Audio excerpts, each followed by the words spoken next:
இந்த பெஞ்சல் புயல் கரையை கடந்ததன் காரணமாக கடலூர் மாவட்டம் முழுவதும் கனமழை பெய்திட்டு இருக்கு.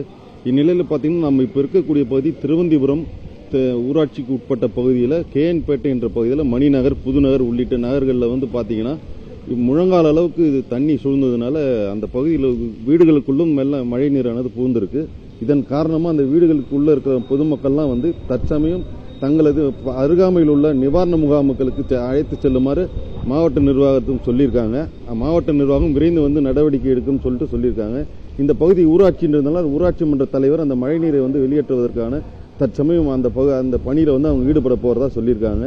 இந்த மழையின் காரணமாக கடலூர் மாவட்டம் முழுவதுமே, குறிப்பாக கடலூர், பண்ருட்டி, நெய்வேலி உள்ளிட்ட பகுதிகளில் கனமழை பெய்ததுனால பொதுமக்களின் இயல்பு வாழ்க்கை பெருமளவுக்கு பாதிக்கப்பட்டிருக்கு. சாலைகள்லாம் பார்த்தீங்கன்னா முழங்கால அளவுக்கு தண்ணி போகிறதுனால போக்குவரத்து பெரிதும் பாதிக்கப்பட்டிருக்கு. குறிப்பாக பாதிரிக்குப்பம், பண்ருட்டி இந்த பகுதிகள்லாம் பார்த்தீங்கன்னா முழங்கால அளவுக்கு தண்ணி இருக்கிறதுனால வாகனங்கள் செல்ல, இருசக்கர வாகனத்தில் வருவோர் பார்த்தீங்கன்னா கூட அந்த வாகனங்கள் பழுதாகி நிற்கக்கூடிய ஒரு காட்சியை நம்மளால் பார்க்க முடியுது. இந்த புயல் தாக்கம் கடலூர் மாவட்டம் பெரிதளவில் பாதிக்கப்பட்டிருக்கு. மாவட்ட நிர்வாகம் பல்வேறு நடவடிக்கை எடுத்திருந்தாலும் அந்த தாழ்வான பகுதிகளில் மழைநீர் தேங்கி இருக்கிறதுனால அந்த பகுதியில் உள்ளவங்களாம் அருகாமையில் உள்ள புயல் பாதுகாப்பு மையத்துக்கு செல்லுமாறு மாவட்ட நிர்வாகம் அறிவுறுத்தியிருக்காங்க.